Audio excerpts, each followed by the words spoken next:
Bonjour à tous, Rodolphe Vidal. Moi, je travaille à l'ITAB en tant que coordinateur du pôle qualité et transformation des produits bio. Et je vais vous parler de l'évaluation sensorielle des produits de charcuterie à base de porc mâle odorant. Donc, dans le cadre du projet CASDAR Parinelli, on a évalué les attributs sensoriels des charcuteries fabriquées à partir de produits à base de porc mâle odorant. L'objectif, c'était bien sûr de déterminer la proportion maximale de matières premières odorantes qu'on pouvait introduire dans les produits, de manière à ce que ce soit acceptable par le consommateur.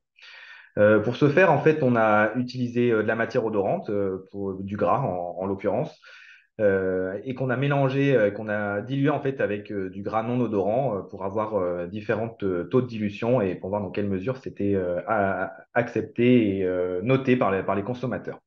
Donc ces premières réalisations étaient fabriquées à la Dive sur 4 matrices alimentaires, le boudin noir, le pâté de campagne, la saucisse de Francfort et la saucisse de Toulouse. Pour trier les carcasses, on a fait des analyses du gras, on a fait des analyses en fait des molécules odorantes et on s'est basé sur les concentrations qu'on a pu doser en scatol et en androsténone dans les carcasses pour les classer en 3 niveaux de risque, en 3 niveaux d'odeur. Le niveau faible, ce que je vais appeler les FAO, les faiblement odorants, le niveau modéré, mais moyennement odorant, MO, et le niveau fort, fortement odorant, FO. Sur mon petit graphique, là, avec les histogrammes, en fait, on voit à quoi correspondent ces différentes catégories. En orange, vous avez les concentrations en scatol. Là, c'est les concentrations minimales qu'on trouve dans ces différentes catégories. Ça se lit de la façon suivante. Ça veut dire que dans les lots faiblement odorants, il y avait à minima 0,05 microgrammes par gramme de scatol dans les pièces et 0,5 microgrammes par gramme d'androsténone dans les gras qui ont été utilisés. Et idem pour moyennement odorant, faiblement odorant. Ce qui peut être noté à ce niveau-là, c'est déjà qu'il y a un petit point de vigilance à avoir parce que, évidemment, ces carcasses ont également été notées à l'abattoir. Et en fait, on a pu voir que autant les niveaux faibles, les faiblement odorants, ont toujours été classés à l'abattoir non odorants. Par contre, les moyennement odorants ou les fortement odorants pouvaient être classés non odorants ou classés 1. Je ne sais pas si vous vous souvenez de ce que vous a montré Sarah, mais c'est-à-dire où il y avait un doute. Donc, en fait, on peut avoir des carcasses qui sont notées non odorantes au nez humain et en fait qui contiennent des concentrations qui ne sont pas négligeables en hormones, en molécules odorantes. Donc, il y a un premier point de vigilance à ce niveau-là. Pour chaque produit, on a procédé de la même façon. La méthode a été suivie à peu près de la même façon. Donc là, j'ai pris par facilité un produit, la saucisse de Francfort, pour vous expliquer un peu comment on a fait.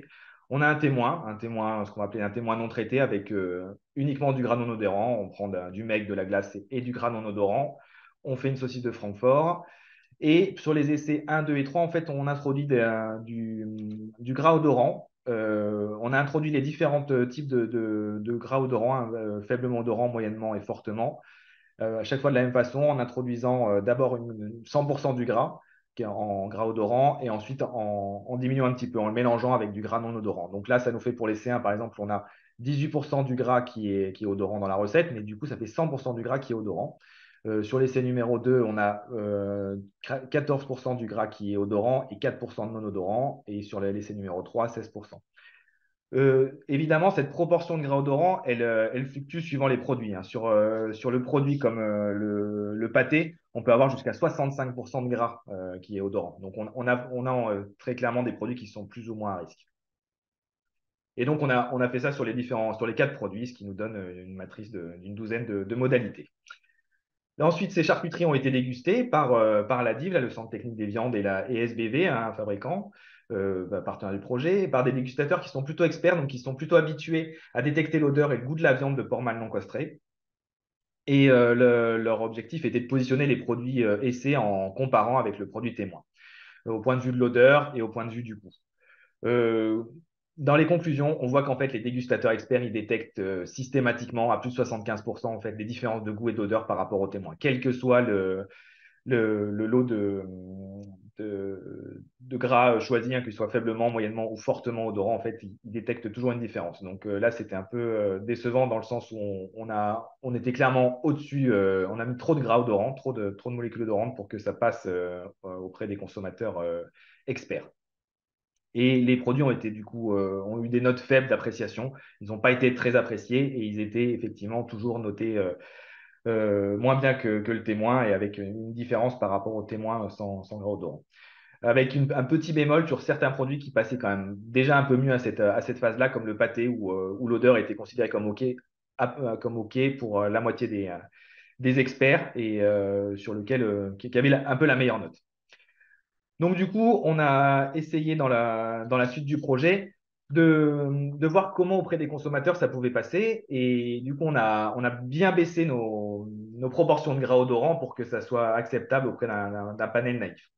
Les fabrications ont été refaites avec donc moins de gras odorants. Les produits qui ont été testés, c'est donc le boudin, le pâté et la saucisse de Francfort avec uniquement du gras faiblement odorant, vraiment pour essayer de prendre moins de risques et qu'on ait vraiment des produits qui commencent à être acceptables par le consommateur. Et donc, ça nous donne des essais pour la saucisse de Francfort où on a, vous voyez, en gras odorant, on est toujours à 14% en tout. Par contre, en gras total, on est toujours à 14%. Par contre, en gras odorant, on n'est plus qu'à 6,8. Donc, 50% de gras odorant et jusqu'à 38% du gras est odorant dans la recette et sur la série 4.2, on n'a que 25%. Donc on a bien réduit et dilué le gras odorant pour qu'il passe auprès du consommateur. Les études ont été faites auprès d'un panel naïf, auprès d'un centre d'études qui s'appelle Caltech, auprès de 60 consommateurs qui sont déclarés pour 1 sur 4 gênés par un goût de porc prononcé.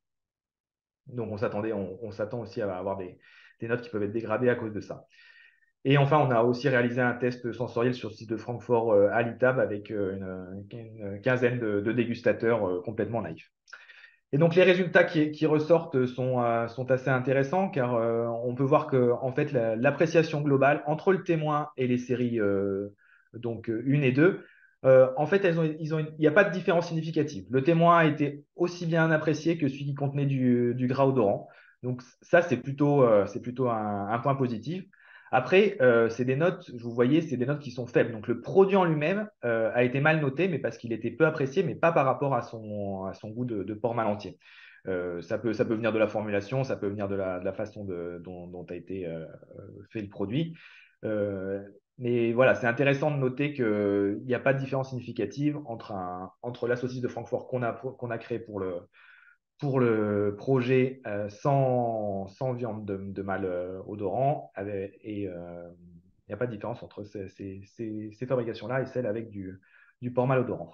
Pour l'aspect idem, quand on décline un petit peu les différents critères, pour l'aspect pas de différence significative entre le témoin et les modalités, euh, sur le goût et la texture non plus.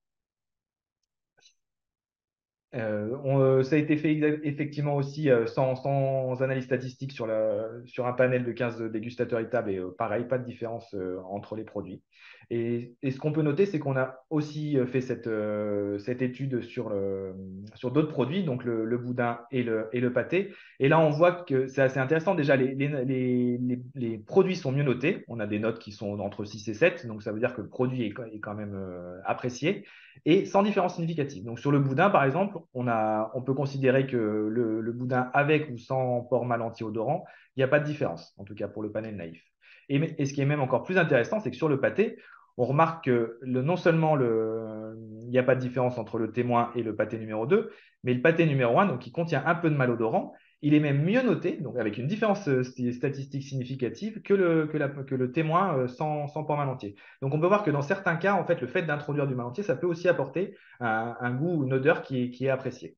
Par contre, il faut effectivement faire très attention à la quantité qu'on met parce qu'on voit que on bascule assez vite dans le rejet complet du produit. Donc, c'est ça qui est un peu difficile. On voit qu'entre les dilutions qu'on a fait sur le panel consommateur naïf et avec le panel expert, on doit encore affiner un peu cette proportion qu'on peut introduire dans les produits, sachant que les produits sont assez différents, qu'il y a différents risques selon les produits. Et du coup, en conclusion, il faut dire qu'il y a différents types de gras qui ont été prélevés et utilisés dans les produits pour les fabrications des produits, mais que le dosage, il a été effectué qu'à un seul endroit. Donc, est-ce qu'il est représentatif de toutes les concentrations de molécules odorantes dans les autres gras? Ça, c'est quand même à vérifier. Est-ce qu'il y a des gras qui sont plus risqués que d'autres, des gras mous, des gras de gorge qui sont plus risqués? C'est aussi des choses auxquelles on peut essayer de réfléchir. Et enfin, au niveau du consommateur, c'est la proportion de personnes sensibles dans la population générale qui devrait être étudiée un petit peu mieux et voir à partir de quel niveau en fait la sensibilité entraîne le consommateur à rejeter complètement le produit.